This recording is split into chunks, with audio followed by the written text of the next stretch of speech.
Good morning, everybody. We'll get started in a few minutes. If you guys have any questions or anything in the meantime, feel free to ask them. I look forward to hearing from you. Angie is going to be our guest today. She is running a few minutes late. She's letting me know. So we'll get started on that a little bit later, but we got plenty to talk about before that if you guys have any questions or anything. Otherwise, we'll start talking about the market a little bit before she gets here. So fire away if you guys have something to talk about or any questions. Brian, good morning. It's Malvis. Hi, Malvis. Good morning. I do have questions in regards of the Florida bar escalation addendum. I do have questions on the page 1, I believe. Yeah, page 1, where it's asking for sellers to complete that section. On the first paragraph of that page, on that addendum where the buyer usually completes the section, normally the buyers would put in the increment amount that they're willing to pay. And then on the second sentence of that paragraph, they put in the amount of the maximum that they're willing to pay. But then right underneath that, where it said seller to complete this section, is that if the seller counters back to the buyers for the max amount, or does that paragraph or sentence is to be left in blank? Hold on one second. I want to look at this. I know you sent me something this morning. Yeah. I've got to look at this while Which document is she talking about? the escalation. You're talking about the escalation addendum, the FAR bar? Yes. It says escalation addendum to contract, because I've seen escalations, but I've seen them either written in a additional terms of a contract that the buyer is willing to pay, up to blah, blah, blah. And I've seen also like a blank addendum where the buyer's agent put in buyers willing to pay X amount up to the purchase price or not to exceed blah, blah, blah. But I've never seen this one in particular that is already there to just, I guess, click on the blanks. Yeah, Malvis, this is what I prefer you guys use. This is that way you're not writing legal addenda like what we talked about with the attorney. So you have there's a FAR bar escalation addendum to contract for those of you who have not seen it, and it has just fill in the blanks like contracts do. And I'll refresh you guys. We are not attorneys. So the Florida Association of Realtors and the Florida Bar get together and they write these contracts that any dummy can fill in the blanks. And that's us as realtors, any dummies, okay, can fill in the blanks, and where we're not writing legalese. So we're just filling in blanks, completely legal for us to do that because we are lay people, we are not attorneys. So we are professionals in our field, but we are not attorneys writing legal documents. So what happens is it's funny, any addendum comes from lawsuits, okay, and problems. And what lawyers hear about and what the legal system has to deal with. That's why there's an HOA disclosure. At some point, somebody sold a property in an HOA and they didn't disclose that you have to pay the HOA and you can't have the camper out in front of the house, et cetera, et cetera. So they made an HOA addendum, right? So there's an addendum for everything that could be a problem that they can keep up with. As you guys know, 10 years ago, there was no escalation addendum because it wasn't necessary. Nobody was doing that. Somebody came up with an idea, started writing it into contracts, and there it is. So that's what we're looking at here. Now, Malvis, your question, buyer to complete this section, they filled in how much they want it to go up with their escalation amount and then not to go over a maximum purchase price. So in this case, they offered $327, then they offered $1,000 up to $3,000 increments up to $337. So that's the max amount that they're willing to pay. That's correct. Correct. And this doesn't come into effect at all unless you you have another offer over 327. Okay. Right. So this doesn't just go up automatically to 337. You have to have an offer for 330 and it goes up to 331. or an offer for 335, it goes up to 336. So it's only Okay. $1,000 better than your next offer. And you have to have as it says in here, I don't see the wording exactly, bona fide, unexpired, which means not beyond time for acceptance, offer from a competing buyer reviewed by an acceptable to sell, received by an acceptable to seller, quotes the competing offer. The increase shall be calculated as follows. And then it says buyer agrees purchase price shall be increased by $1,000 over the purchase price set forth in competing offer up to $337,000, which is called the maximum purchase price. If the increased purchase price exceeds the maximum purchase price, then buyer's offer shall be maximum purchase price and escalation amount will be reduced accordingly. So this only comes into effect if you have a competing offer that's a little bit better than these people. Now, we saw a lot of this at the beginning when the market first started taking off and going crazy.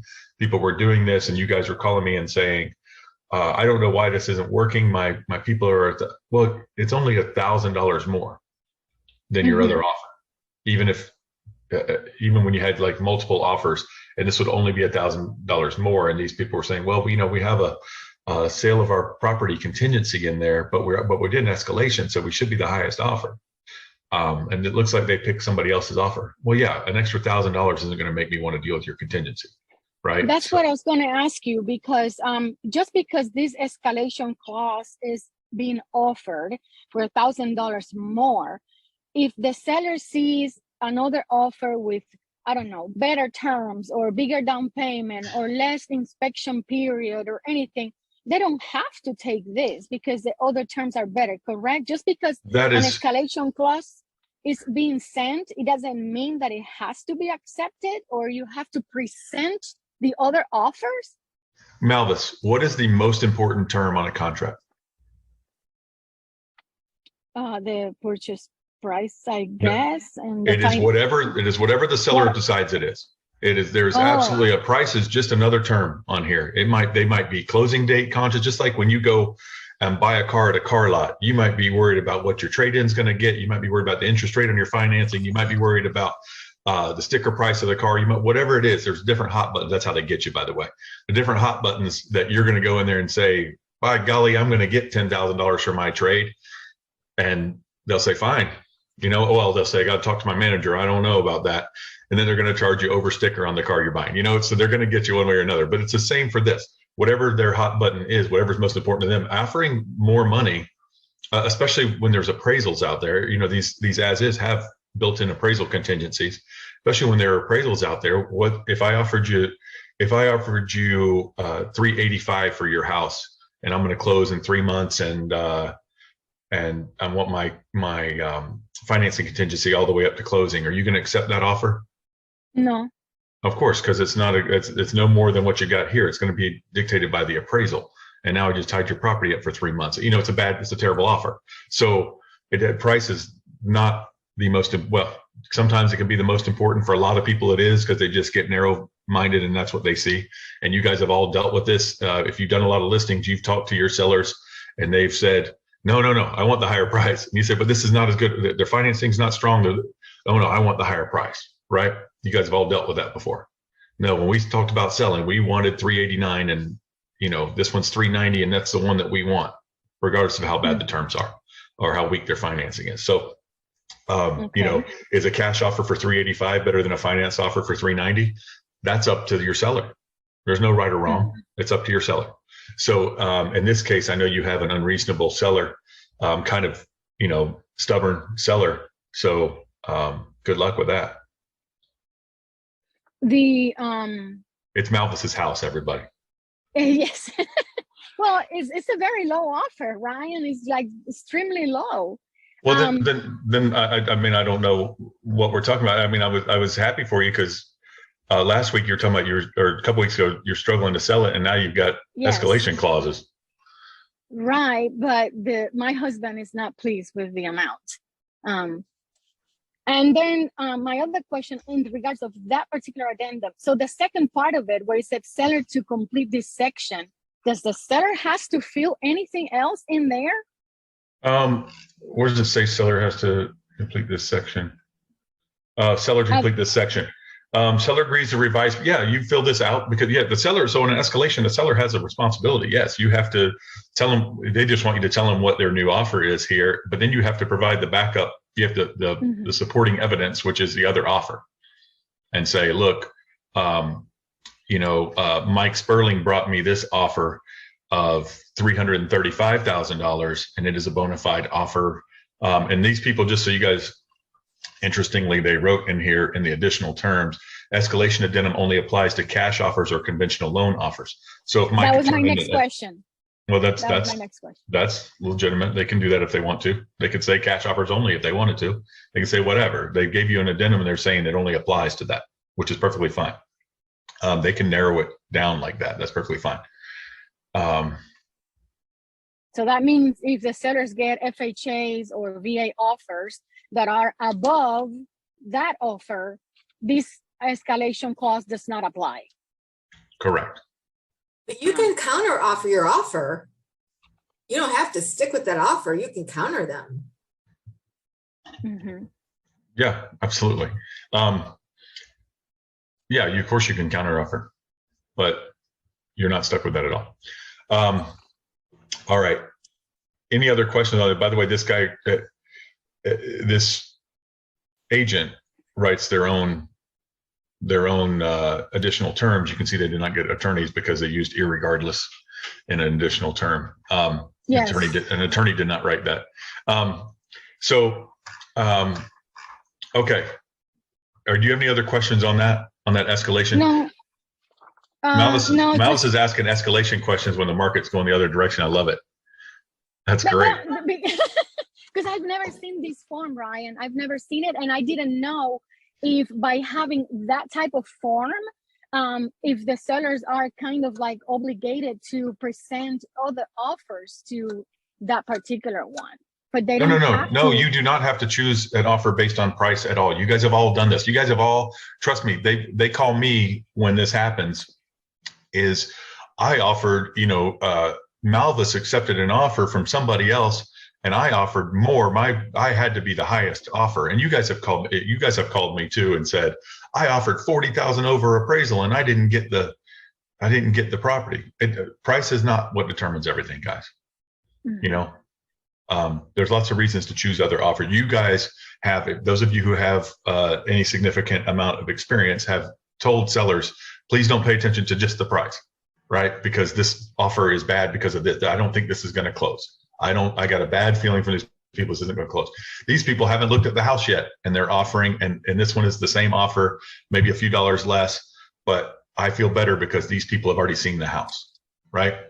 Mm-hmm. So you guys have all had some reason that you've told a seller to take an offer that wasn't quite as much as something else because you felt better about it. And of course, sometimes they've listened and sometimes they haven't, right? So that's that. Angie, I see that you're on here. You're going to need obviously a few minutes. You're not doing this from your car. So I assume. Okay, you need a few minutes? Oh, no, I'm going to have to do it from my car or else. Oh, you are? But I can make it work. I have my notes with me. Luckily, I keep everything in Google Drive, so I always have it. Awesome. And are you going to need the screen as well? No, that's okay. I looked through my notes. I don't have anything that I can screen share other than just like kind of MLS searches for things, but we can kind of just go over that. I think we're good. Okay. Well, let me know when you're ready. I'm ready when you are. Awesome. Everybody's got all their chit chat out. Well, no, we need to chit chat a little bit more because I want to kind of bring this into why this is important. And guys, I don't know if you got your little Florida Realtor email today, and I got mine and put it in the red somewhere. But consumers, 17% of people now think it is a good time to buy. That is down from whatever normal is. They did not clarify that, but only 17% of consumers feel like it's a good time to buy. People who feel like it's a good time to sell it's also down. I told you guys that when it's a good time to buy, it's a good time to sell, right? I've always told you guys that, and people seem to have figured that out, that when it's a bad time to buy, it's probably a bad time to sell. Interest rates are high and blah, blah, blah. But all of that, also that consumer confidence in buying, part of that is our responsibility. On an unrelated note to what we're doing today, with your social media and your talking to people, get the word out about why now it is a good time to buy. And if you don't know, go back over the last couple of weeks when we've been talking about it with lenders, et cetera, about why it is a good time to buy. But we need to get that message out as an industry, using truth only, because there are reasons that it is a good time to buy. And when it's a good time to buy, it's a good time to sell. There are more properties on the market. I think people think it's a better time to sell now than it will be 6 months from now. And some of these numbers about why it's not a good time to buy are, individual related. Is it a good time for me to buy? I just bought a house, right? So no, it's not a good time to buy. It depends on how they ask the question and who they're asking to. All right. But when the market starts slowing down like this and people don't feel like it's a good time to buy, we do have to get them interested in our listings. And it has been a while since you guys had to hold open houses and since you guys had to beg people to come see your listings and beg them to put in a reasonable offer and let them know that the seller is motivated. When's the last time you saw a seller motivated on anything? Right. So this is important. And this is, you guys, I know you guys have done a lot of open houses, but it's been a while. So Angie is our queen of open houses. She's done this training for us about 3 years ago. And back when you guys were doing open houses. And it worked so well that the market just went into a complete seller's market. Angie did such a great job. So we're going to have her do it again. And you guys, please pay attention. I'm sure Angie will be glad to take questions. And I'm going to turn over to Angie.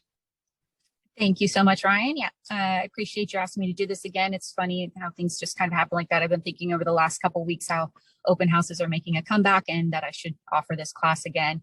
And I'm happy to offer a full class in person at the brokerage like we did before. Last time we had a title company sponsor it, bring some snacks, and I would like to believe that those things are back now too, in addition to open houses, in-person classes. So just a brief introduction. I think, now is the time that we have to get buyers back in the market. I'm sure a lot of them pulled out, and a lot of mine did over the last year just because it was crazy and they just gave up. And now it's the time to get them back in and to get them back interested in our listings, and open houses are a great way to do that. Personally, I built my business from doing open houses, which I think I know a lot of other successful agents have also. When I moved to Orlando and got my real estate license, I didn't know anyone. I didn't have family, friends, sphere. I didn't have, kids in school for a long time to where I had a lot of connections. So doing open houses really worked for me to build up a clientele base. I really love open houses because they help you do so many different aspects of marketing in one way.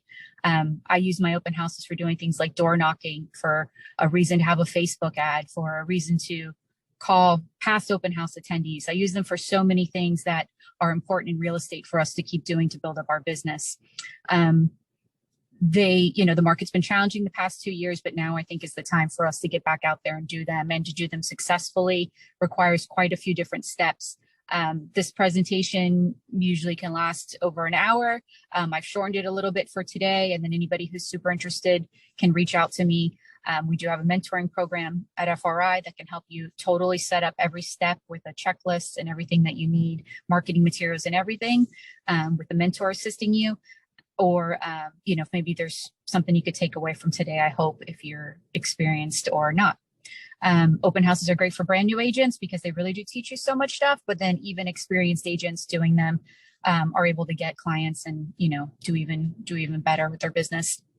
So it's giving you an open house will give you something to promote, right? So a lot of times we may have these past clients or new clients, new leads, and, call them, and what do we say? Oh, the market's doing better now. There's more houses, but having something else to say, having something else to talk about is really great. Or we are afraid to do, Facebook, Instagram videos. So an open house might be something that's easier for you to talk about and gives you something to say. There's other agents that are, getting clients by just going to, their kid's baseball game or PTA meetings or at church or Facebook Facebook things. But where the buyers are going into open houses, right? Like you may meet somebody at a baseball game. They may say they want to buy, and that's great. But actual buyers, people who are really looking to buy a home, are going into open houses. They're seeing that sign and they're going. They're looking on Zillow in the morning and they're saying, let's go to these open houses. So big part of our job is to figure out where the buyers, sellers, clients are and get there and put ourselves there. So that's why I really love open houses for lead generating. Now, the overall goal in an open house, if you're thinking you're there like to sell that actual house, you're probably going to be super disappointed by open houses. So I'm sure there's a lot of you that do an open house. They don't sell that house. The right buyer for that house doesn't walk in the door and say, yes, write my offer right now. This is what I want to buy. I want to buy the house. That happens very seldomly, even though I've done, I don't know how many open houses, hundreds of open houses. It happens very seldomly. The real goal of an open house can't just be that. It has to be for you to do lead generation, for you to set appointments with buyers and sellers and to get more clients. Now, selling that house, of course, needs to be important. That house needs to be sold. But the odds are just slim. So if that's your only focus when you go into an open house, you're going to be disappointed. And then you're probably not going to do open houses again because you're going to think they don't work. But open houses do work. Lots of agents like myself have built their business from it. So it's to get buyer and seller leads is the real purpose of them, and to meet the neighbors, right? Which are possible future buyer and seller leads. It's a real low cost way of marketing yourself doing an open house. There's plenty of other things you could do. You could pay for Zillow leads. You could pay for all kinds of other ads. You could pay referral fees, to other companies for ads. But doing an open house is a really low cost way to market yourself. It's just mostly sweat equity of you actually doing the work. Signs, flyers, things like that. You could print stuff out at the office, if you need to. The marketing director for FRI, they have marketing materials already. So there's already a lot of stuff that's already set up for you and super easy to do. You just got to put in the time and your own energy. So one of the first things I like to start off with is what house to do an open house at, right? Like if you have a listing, that's great. Your clients want an open house. Awesome. That's easy. You have the house, you have the listing, you go and you do the open house for it. If you don't have any listings of your own, or if your clients don't want an open house, or if the house is way far out in the woods and maybe not an ideal place for an open house, there's other options. So agents at our office, like myself and most of the other ones, will allow you to do an open house for their listing if it's something that the seller allows also. I also plenty of times do open houses for agents at other brokerages. So finding the right house is pretty much the first step. If you're not doing your own listing for your clients, then you're going to want to find, first of all, location. Close to where you want to be, right? Like I don't want to travel an hour for an open house and then get a bunch of buyer leads that want houses an hour away from me. So close to where you want to work, either your farm area, your neighborhood, whatever it might be. Closer to the main roads is really important when picking a house. Then you'll need less signages. It's less signage if you only have 3 or 4 turns. If you're way back in the middle of a subdivision, it's going to be a little bit more challenging. Preferably if it's not gated, right? I mean, there's plenty of gates that will let you put up signs and let clients in, but for the most part, if it's not gated, you're going to want, if you're choosing an open house, to choose one that's in, close to a median price point of the neighborhood. I would suggest right now houses between $350 and $450 are great to host open houses at. You're going to get the most buyers in that price point. If you go under that, it's going to sell really quickly. And if you start planning your open house on Monday, by Saturday, it's probably going to be sold. But in that $350 to $450 is a good price point to where most likely will still be on the market, and you'll be able to get the most buyers possible coming in. If you start looking at the higher end houses, $1 million, $2 million houses, those might be fun to sit in for the day for an open house, but they're not going to get you as many buyer leads, especially unrepresented buyers. A lot of $1 million, $2 million buyers, they have agents, they know a dozen agents, and that's not going to be as good to get you the most leads as possible. You could do single family homes, townhomes. There are some condos and things like that too. So searching the brokerage, when I wrote this down, the FRI office code was 50344. So a good way to search it, what I was going to say and show kind of on the MLS is how I search for houses. I actually set up a search with all the FRI listings on it. And then I go to the map and circle the area that I want to be in. And then I make the price point, like I'm saying, $350 to $450. Sometimes I change it to single family homes. Sometimes I'll get super specific and say not gated. If you're going to make it specific like that, you're going to want a big area. And this worked great for me when I was in Orlando because there's mostly Orlando listings. And then now in Tampa, there's not as many FRI agent listings. So that's why I've changed it and removed the FRI and just do any agents in this area that I want to be in. You could search by days on market too. You can maybe do, right now I would do maybe 5+ days on market. If it's another brokerage, they might not want you to do an open house the first weekend, but after that they might. So, getting other agents to do open houses for you is great. And, doing them for other agents is awesome too. Has anybody here done an open house for another agent before? Yeah, good of you. And have any of you had your listings and let other people do open houses for you? Yep, Tammy for sure. Yep. Okay. So Tammy's on board. So awesome. Yep. So that's what we do. We partner with other listings and get in the door so that you're working in the right area for the right type of house. It's going to get you the most leads coming in the door and the most possibilities.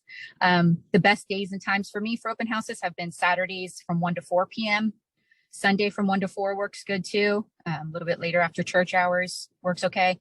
Even Wednesdays from 4 to 7 when it's still light out at that time, like now. Wednesdays 4 to 7 work good, especially once school starts. Most kids get out of school early on Wednesdays. Then during the school year, before the time changes, Wednesday afternoons have worked really good. So prepping before. First step is find the perfect home. Get that right listing that's working out good for you. Make sure it's put on the MLS. If you're not the listing agent, then ask the listing agent put on the MLS. Make sure it populates onto Zillow. So if it's not your listing, then I would say the day after you ask someone to put it on the MLS for you, go check and see that it's there, check and see that it's on Zillow. Reaching out to partners to help you, lenders, title officers, maybe another agent. It's a newer agent or another agent to partner with. It's really way safer to do these open houses with somebody else with you. Even if you're a grown man, there's been grown men, real estate agents that have had issues at open houses, safety issues. So safety for sure is a big concern. Getting somebody else to be there with you helps on a lot of different levels, but first and foremost, to make sure that you're safe. They can partner with you of bringing the snacks, helping you put out the signs. They can give you information and knowledge. Like when I first started my real estate career, having a lender at the open house with me, like even when the open house wasn't busy, I learned so much by just asking them questions, during the downtime at open houses. So I learned a lot about, how the financing end works, or the title officer, how the title end works. So it's a great time for you to get your own private class going on during your open house. Preview the home a couple of days before. So Monday, you go on the MLS, you put in all your search criteria, maybe you save that search so that every Monday you can check it out, find the house that's a good fit for you, reach out to the agent and get permission to do it. So I usually lately I've just been sending texts. I do call, but not always getting phone answers. Send a text, say, hey, this is Angie with FRI. I noticed your beautiful listing at this address. I'm available to host an open house. Is this Saturday or Sunday better for you? Something short and sweet, giving them an A/B close with 2 options. And very often they say yes. Occasionally they'll say, no, I don't let other agents host open houses for me, or my broker doesn't let us do that. I usually stay away from asking like Coldwell Banker, Remax, Keller Williams, because they usually have a ton of agents that do this stuff for them. But there's tons of smaller brokerages out there that will allow it. So then a couple days before, once you get it all set up, you're ready to go preview the home. So it's really important that you know this house that you're about to sell and that you know some insider information to give out during your open house. So preview the house, see what's going on with it, walk it, get some ideas of it, get the seller property disclosure from the MLS or the agent, know some things about this house. One of the real important things at an open house is to not just be somebody that's there opening the door, but have some other information that these buyers can take with them that they couldn't get just from Zillow or just from Googling the address. So knowing a little bit more of what's going on with the house, seller property disclosure, the age and condition of the roof, the HOA information, all that type of stuff is super important to know about this house that you're going to be hosting an open house at. During that time, I usually do a video walkthrough and like a prep for the open house and for a video for social media. So it's a good time to take a quick video walkthrough or just a quick video out front of the house. Hold your camera out in front of you. Hi, this is Angie. I'm going to be doing an open house this Saturday from 1 to 4. Stop by and see me. I'm going to be in this neighborhood and the house will be open for your viewing. It's a beautiful 4-bedroom, 3-bath. Come by and check it out. See me on Sunday. So a quick video outside is important to do when you're previewing the home the week before your open house. The next thing I like to do a couple of days before the open house is do some door knocking. So that's why I love open houses, because it just allows you to combine all different types of aspects of real estate marketing and promotion into one thing. Door knock and make some nice flyers, color flyers, black and white flyers. It doesn't matter with the picture of the home, the time and date on them. Invite them to come, start up conversations. How long you lived in the neighborhood, anything you could tell me that I can let other buyers know when they're coming in about living in this neighborhood. The ones that complain, hey, at least they're talking to you. But yeah, there will be neighbors that complain and tell you things you might not want to know. But for the most part, they'll say, oh, it's a beautiful neighborhood. We love living here. You know, we're here because the schools are so great. Or they'll tell you something about the neighborhood that can give you something to say at your open house, talking to the other people. And you could say, hey, a lot of the neighbors here are super friendly. I walked around, you know, met a lot of them. They were telling me how great the schools are. So door knocking is great to try to get appointments out of that and to also get some more insider information about it. Let's see. Then moving on, after you do your little video promoting it, sharing on social media, paying for a boosted ad if you want to spend money, marketing money on that. Then getting prepped for the actual open house. You're going to want to have some flyers or some information available for people coming into your open house. Sometimes you can do it as simple as printing out a customer synopsis from the MLS. Other times you might want an actual flyer that's more of an ad. There's a lot of different companies like List Reports that'll give you a nice report that you can use from open houses, your title company or your lender. My lender usually makes me a flyer that has the estimated mortgage amounts on it. They'll put, you know, an FHA, a VA, a conventional, or conventional with 5% down, conventional with 20% down, and the different prices for the estimated mortgage on that house with the list price that it's at now. So getting all of your information ready that you're going to pass out. You don't have to go big with these open houses. You don't have to have a full spread of food. You don't have to have a ton of giveaways. You know, you could easily do it simple with just a flyer, just yourself and a flyer. You know, you can also put out bottled water, candy, baked cookies, things like that. Over the last couple of years, I haven't had to do much. But before that, we were doing, you know, full food, you know, if a title company or lender offers, or, you know, some small thing in between. Putting out signs is super important. I would say 60 to 75% of the people walking through my open houses are coming just from my signs. They don't know anything about this house. They did not see it online. They just saw my signs. And that's a really high percentage where the majority of people coming into my open houses are from signs. And how do I know? Because I asked them. And I write it down after I ask them. I like to write notes. So since that's so important, putting out signs is extremely important. If you're going to do an open house without signs, I feel like you're just wasting your time. It'd be way better to skip one of the other steps than skipping putting out signs. You'll most likely be sitting there alone with, instead of, you know, 10 people coming through, you'll have 3 or 2. So signs, locations, you could map it out in advance when you go there to preview the home, see where the best place for the signs are going to be, put them out. 20 signs is great. Having at least 20 signs in stock is awesome. I know the office has a couple signs. I have 2 sets of 20. So I have some to borrow. If anybody wants to borrow, you can let me know. They're branded with my phone number on them. So I don't mind sharing them because then you're out marketing for me. And then if you want to invest in your own, you can invest in some cheap ones that just say open house with an arrow, or you can actually get your own branded ones. You know, I used the cheap ones for years and then got the budget together to make my own. The signs need to get out, you know, I used to do like one on a corner, right? But I don't know if you guys have seen lately, now we're all putting like 3 or 4 in a line, you know, 3 or 4 in a line pointing in one direction, and then 3 or 4 in a line on both sides of the street, and getting it, you know, really clear on where the open house is. So getting those signs out before, then during the open house, you know, I have a whole checklist of things. If anybody wants to kind of know a little bit more details, I'd be happy to help them out with that. But really the most important thing at the open house is to build rapport with people, keep eye contact going, talk to one person at a time. That's why it's great to have either another agent or a lender or somebody else there with you for when people walk in at the same time.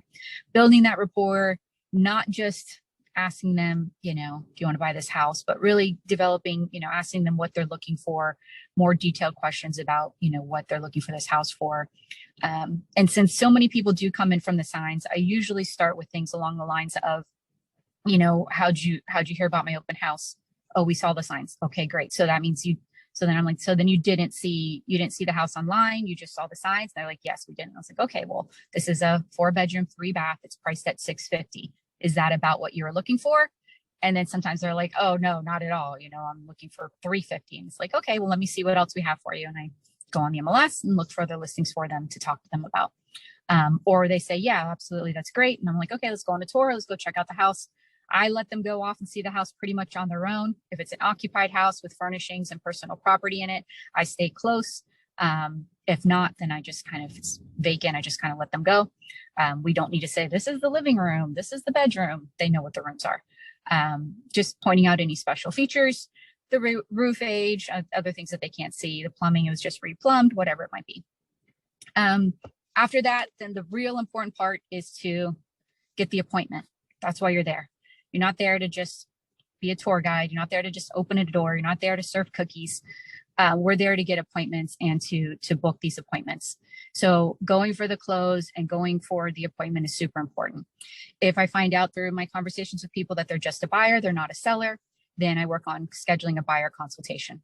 And I let them know that I have other houses like this. I have other listings, and I'd love to sit down and talk to you about what your needs are so that it can help you find the right home. I'm available to meet you at my office, or we can meet at a local coffee shop if that's easier for you. And are you available this Tuesday, Wednesday, or evenings or weekends better for you?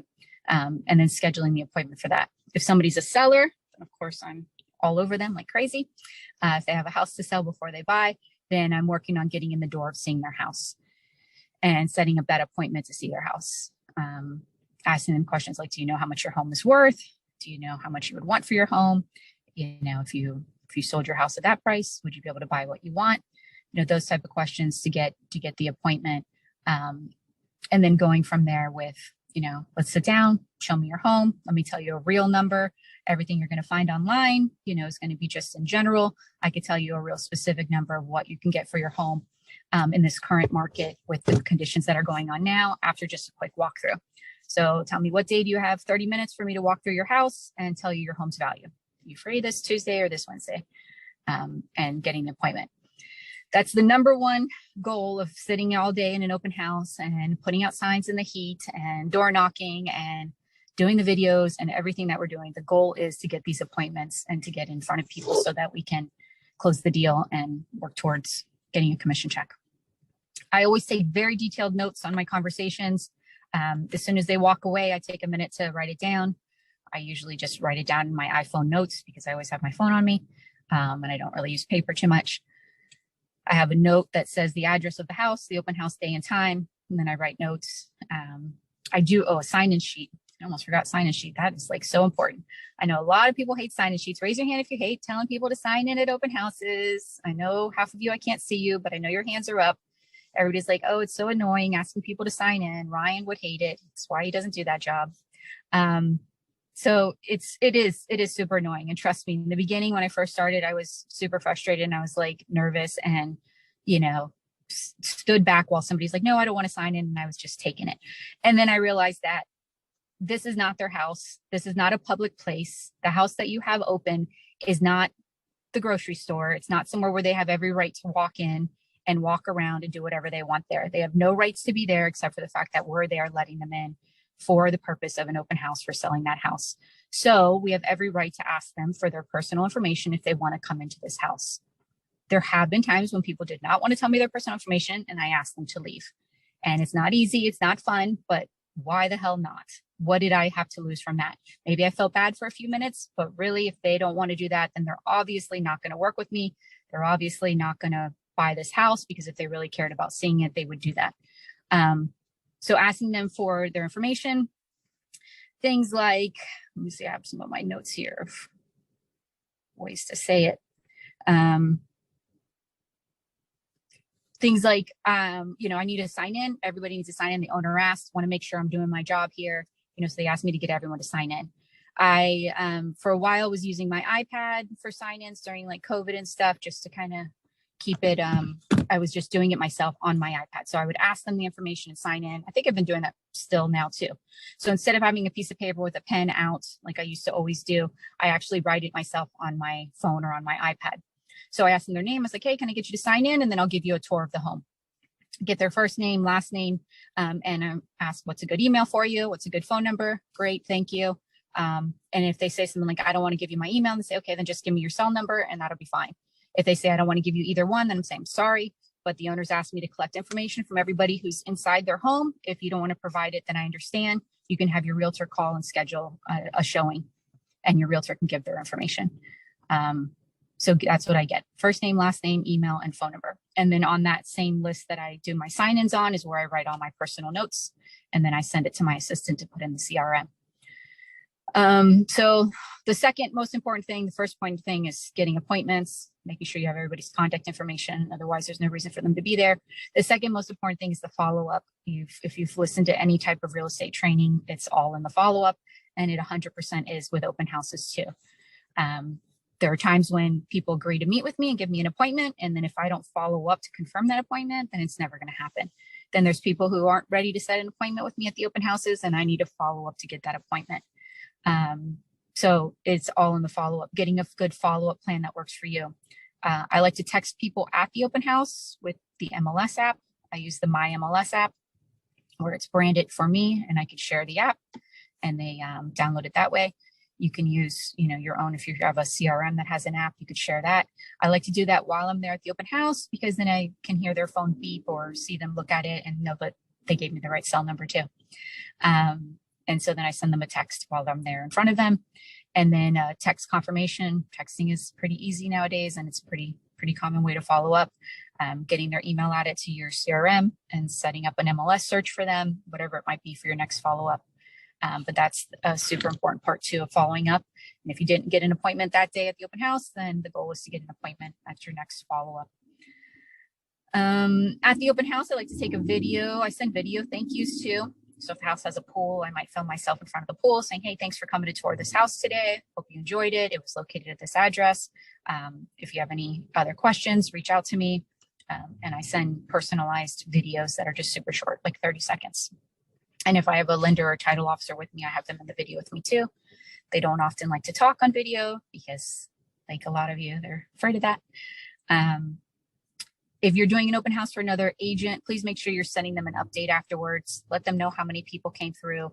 Let them know any feedback that you heard. Let them know anything you feel about the house. If there was dead roaches, if there was anything, just let them know any feedback. It's super important that they're doing you a favor of letting you host an open house. You're doing them a favor by updating them after so they could tell their seller what's going on. If there's any realtors that attend the open house, I send that information to the listing agent too, so they could follow up with those. Back to the safety point, make sure that you have somebody else with you there. People know where you are. Give clients space. You don't need to go inside a bedroom with a client. You could stay out in the hallway. Make sure people know where you are. Keep your phone on you. Do your market research. Be an expert on that area. Know some information so that you can give out at them. And then make sure you're doing the follow-up to get the clients in. That was kind of just a quick run through. I know some people were posting stuff in the chat. I wanted to make sure I kind of got all through that. It's Malvis asked how far in advance do we put on open house? The last couple of years have not been a good indicator, so we can plan open houses and they get canceled. Ideally, it'd be nice to start planning them a week before is really all you need if you have things in place. Monday, I do my search on the MLS to find which house I want to do an open house at if I don't already have my own listing planned. So Monday, I do the search.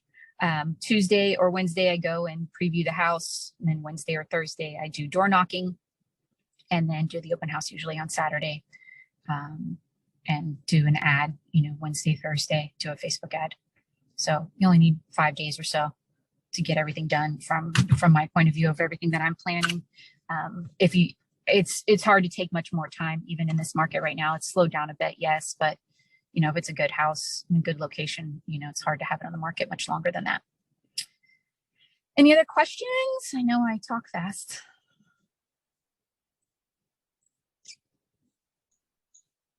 Angie, I have a question. When I'm open to do open houses for another agent and another broker and vice versa. Last couple of years, I had a couple agents contact me in that circumstance. Is it pretty much, have any of them asked for any favors or anything other than the obvious that we like to get is buyer leads on these? Have any of them asked for anything over and above that? So are you referring to the agents asking the other agent, the buyer agent? Are you going with just the expectations? Look, if I can get a couple of buyer leads out of this, I'm fine, and vice versa? from other Yeah, agents? so there's agents at other brokerage. I know when I was at Keller Williams in the beginning, at first this one agent would let me do open houses for all the time, and then I guess I don't know if she saw my business was building from it, and now she decided that she wanted all the listing leads that came from that open house, and I was like, no. It's like, no, I'm not doing this work and giving out my listing leads. But as a listing agent, you can set whatever rules you want. So if that's what you want, as long as you're clear about that from the beginning, hey, I don't know of any rules that are going to stop any of us from that. So there is agents that ask for stuff from the buyer agent that wants to do the open house. As far as the buyer agent asking the listing agent for anything, I haven't heard of anything or know of anything.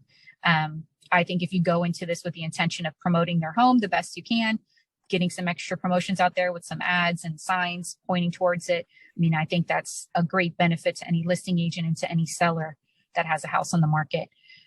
So I see the benefits to having an open house, even though, like I said, usually that exact buyer is not going to come through the door and see it at that open house, but it's not always. Sometimes it is. And any promotion of that house is going to be great. Does that answer your question, Mike? Yes, thank you. Okay, for sure. Does anybody have any open house challenges? Like you've done open houses, then you gave up for this reason? I know there's a lot of you like that out there.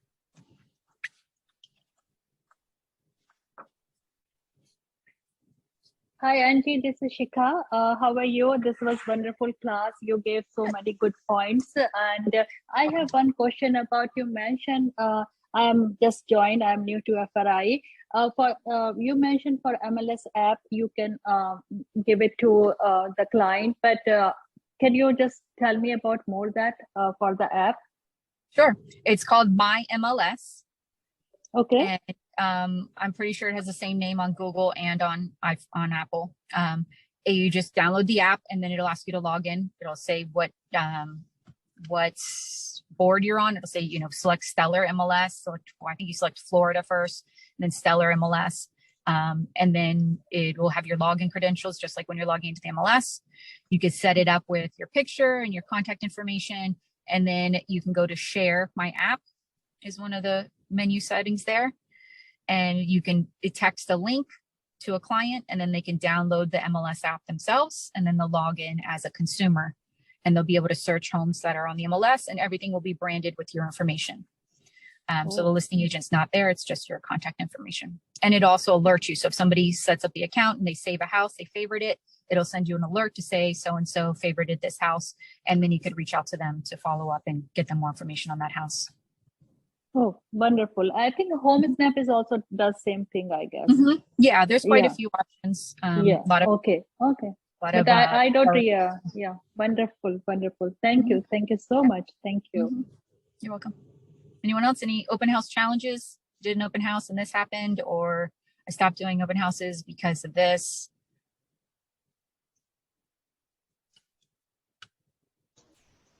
Hi, Angie. This is Barbara. Hey, Barbara, how are you? Good. Hey, I have a listing coming up in a gated community, and there's 5 active listings in that community right now. I've never really done an open house in a gated community. Do you have any advice? Yeah, so you have to talk to the gate and you have to talk to the HOA to see how they work it. I know some of them, like in Spring Isle and Avalon Park over there, I used to do a lot of work there, and they do not allow any signs. And I put out a sign the first open house I did. I thought I could break the rules because sometimes I try to push the limits, and they banned me from doing open houses there. So they were very serious. They put me in timeout for like a year until management changed, and then I got back in the door. So there's some places like that. Past the gate, you can't put any signs at all. So you can have it on the MLS, you can have it on Zillow, but you can't have any signs. Then you could tell the gate person there, like at that person, for example, I gave them one of my flyers when I went in and told them if anyone comes into the open house, here's my number, you can call me. The owner can tell the gate, the open house is here, here's how you get there. And I was allowed to put signs outside, on the regular streets. You could put open house signs on the main roads, just not inside past the gate. So it really depends on the area there. So I would ask them, what are the rules on open houses and signage? Like in Spring Isle, for example, you're not allowed to put for sale signs out either. So there's like 0 signs and there's a 0 tolerance, like they're not playing over there. And then other areas would be like, yeah, you could put, I know some areas, they told me you could put 1 sign at each corner. So another gated area said I could put 1 sign at each corner. So they're all different. So ask them, and I would still recommend to do it. because, and you can get the neighbors too. So if you are allowed to put some signs, even if it's a gated area, a lot of the neighbors can come out.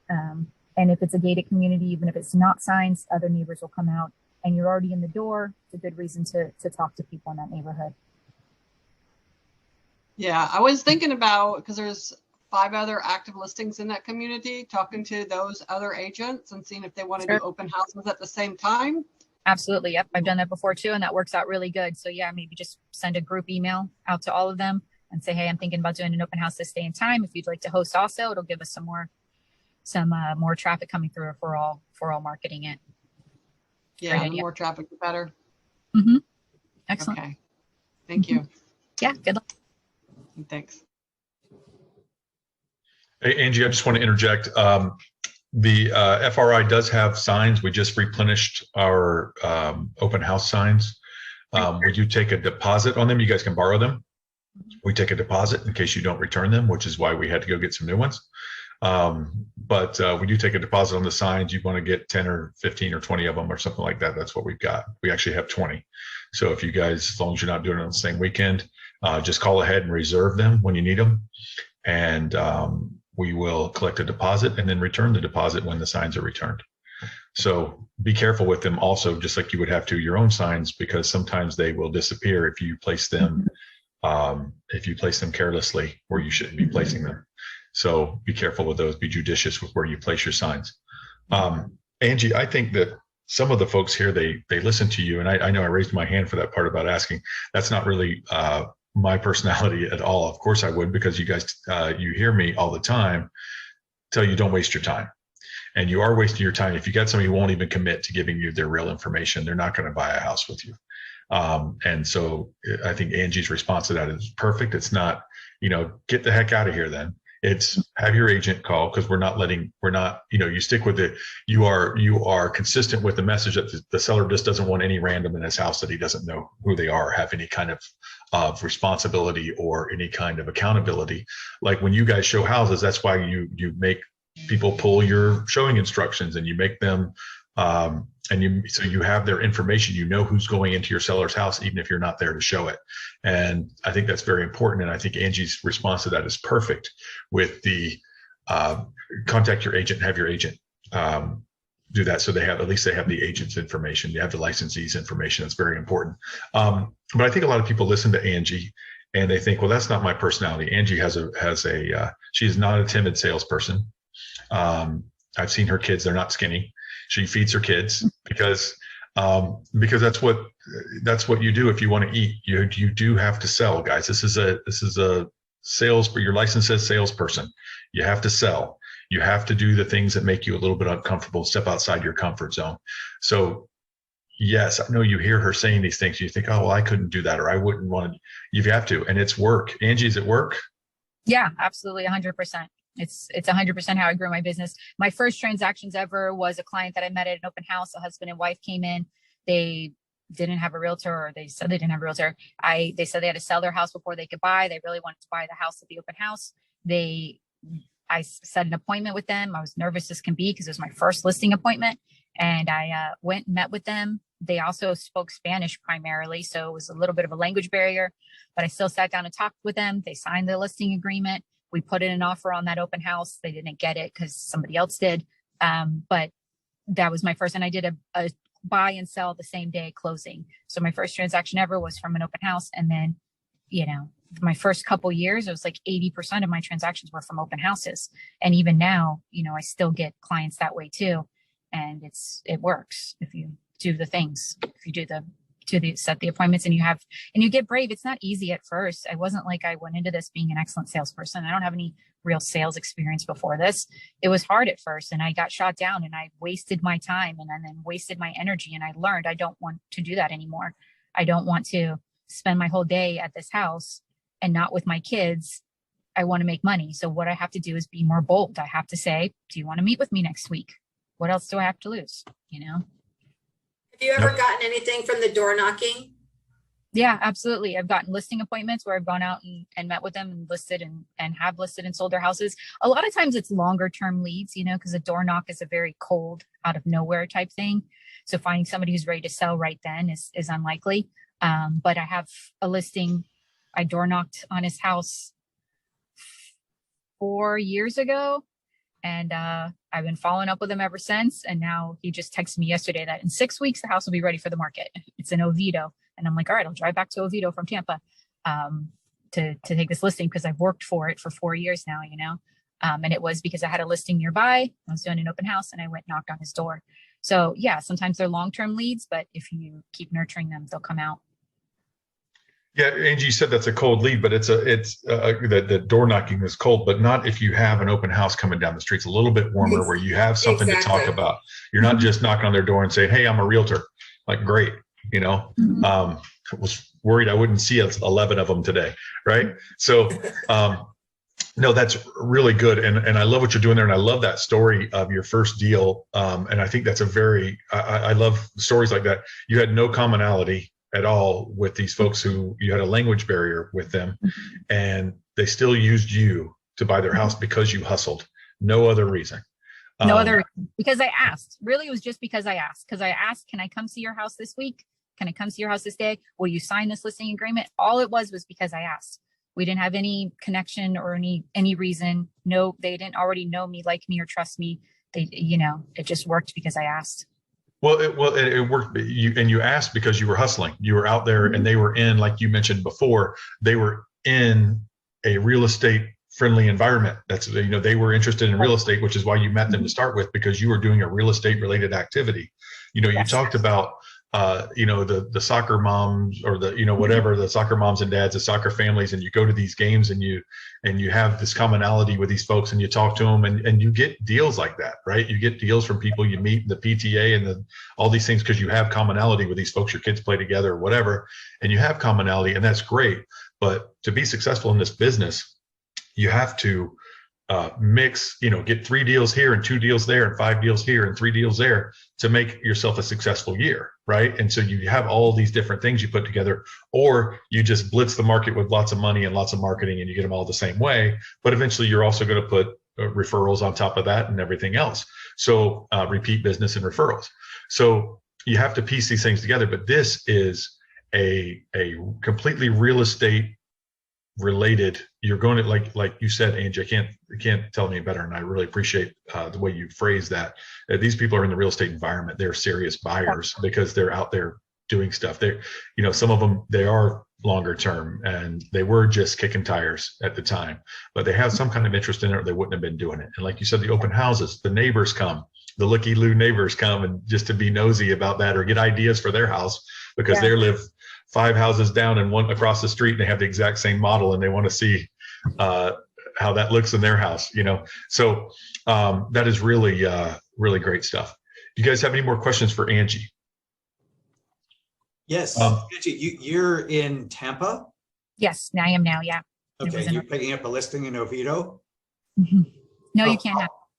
I'll throw my hat in the ring if you need an agent to help you out. I'm not too far from Oviedo. Okay. No, I appreciate that. I do have, you know, quite a few Orlando agents, and some that I do referrals with. You know, ideally, I'd like to have an agent partner with me, which I've done before, at 10% to do kind of the on-site stuff of be there for the appraisal, be there to pick up the sign in the lockbox, do some of the work. So if anybody's up for that, then I do have some listings that I've been working for years, and I'm not going to 100% let go of, but then any new leads to referrals. So for sure, I put my information in the chat. You guys can text me or call me if you want some of my leads, because I mean, I do this long-term marketing, and it's saved me a lot of money. I've spent very little money on marketing. I've never bought a Zillow lead or Realtor.com lead. I've never bought those type of leads. You know, I spend a little bit of money on Facebook ads, but not very much. I really do mostly the sweat equity stuff. So when it finally pays off, it's hard for me to refer it out. Very good. Guys, and learn about your, one thing I wanted to say about that when you brought that up, Angie, was learn about your videos, how to do some video marketing as far as labeling your videos and putting them on your YouTube channel and stuff like that. So when it says, let's say Angie does an open house in Temple Terrace near her area there, open house Temple Terrace this weekend, right? Because people are going to Google that stuff, you know, and that's kind of stuff that pops up when you do that. So it increases your chances, but learn about how to title your videos, do things like that so they pop up for people who are searching, because people will search. They'll just Google whatever they want to know. And are there any open houses in Tampa this weekend? And you just hit all of them, right? Hit all of their buzzwords. So I love that. And you said you're boosting those, Angie, on Facebook? Yeah. It Okay. used to be like years ago, we used to be able to boost ads to like the small little neighborhood, right? And it was super nice when before kind of, I guess, HUD stepped in and said that the fair housing laws now make us go 30-mile radius for doing any marketing. But before with Facebook 4 or 5 years ago, we could target just the neighborhood. So I could do an open house and send the ad out to just that neighborhood. Then when I would go door knock, they would tell me, I see you everywhere. And at first I was like caught off guard, and I was like, oh yeah, it's because I boosted that ad. And like I said, you know, I paid for like 1,000 people to see it. And it was in such a small area that pretty much everybody on Facebook in that neighborhood saw my open house ads. And that was really nice. But now, you know, now it needs to be more specific. But if you do things like put the subdivision name in there, then people searching for that, or people that are, you know, already on search groups like that, then they could do it. And putting it on the community groups that you're doing an open house, things like that will get you some promotion, some more localized neighborhood eyes on it. All right. Fantastic. Yes, I know. And that used to be really good too, because even if you're just, I don't know if you guys know this, but back then, even if you're just driving through that area and you popped on your Facebook, you stopped at Starbucks and you got on your Facebook, you would see Angie's ad would come up. All right. So any other questions or comments for Angie? Angie, you had asked, or someone had asked a question. I think Mike asked if agents wanted anything else when you did open house for them. Ida put that someone asked her for 25% of any listing leads that came out of it, or buyer listing leads, I believe she said. Yeah. I mean, that might be reasonable. If you agree to it, you agree to it. Like, you know, it doesn't matter to me, whatever you agree to. Like, and if, you know, listing agent wants to ask for that, hey, you know, it is what it is. I don't ask for anything. If anybody wants to host an open house for me, you could do it to take all the leads. You know, all I ask for is an update afterwards. Okay. So, Mike, were you asking if you could do an open house for Angie and Oviedo? Correct. I maybe not have made that clear, but yeah, open houses. I like open houses. No, absolutely. That's definitely a possibility. The owners are living there, so we haven't really kind of gone through open house timeframes and, you know, times to get them out of the house, but it's definitely going to be helpful. So for sure, Mike, I'll definitely. Okay, thank you. For that for guys, if you are not, I'm going to type her email in here right now. If you are not on our Facebook page, get on there. I know that a lot of open houses, sorry, I'm having a hard time typing. A lot of people want people to work open houses. A lot of people looking to work open houses. I put Jari's number, our marketing coordinator, in the chat, her email. If you're not on there, ask her for a link, or you can go on Facebook and look up FRI Agents group. Don't do FRI Agents page. That's been shut down for years. Go to FRI Agents group. And you're going to have to ask to join, and we will let you on. Only our agents are on there, no vendors or anyone else. So, have you been removed from old agents?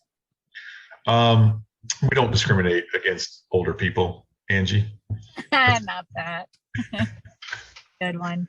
Oh, yes, I did see some older. I mean, I did see some former agents milling around on there. Yeah, yes, I will. It's interesting that they do, but yes, I will. Okay. I go through there once in a while and do that, but it's. Okay, great. And then just to wrap it up, if anyone needs accountability or mentorship for something like this, of setting up a whole plan for follow-up, for, you know, what to say, for marketing materials, anything like that, you know, I'm available for mentoring, and there's other agents in the office too that can help you out. So reach out to me and we'll get you hooked up with the right agent that's the right fit for you to help you get this plan into action. Fantastic. Doreen has an open house in Riverview this Saturday. If anyone wants to do one for her listing in Riverview this Saturday, please reach her. And her number is on there. So Sure. you guys look out for that. Please put that on our FRI. That's a great place to put it on our FRI agents group if you're interested. Those of you in Orlando, you go spend a day at the beach and do an open house. Okay. Any other questions or comments for Angie?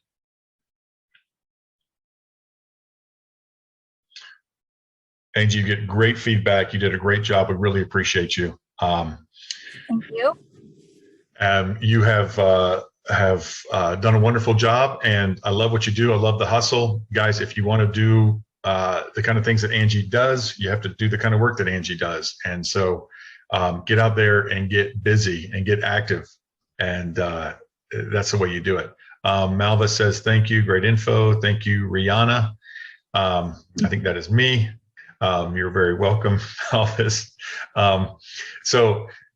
You guys have any other questions? No problem.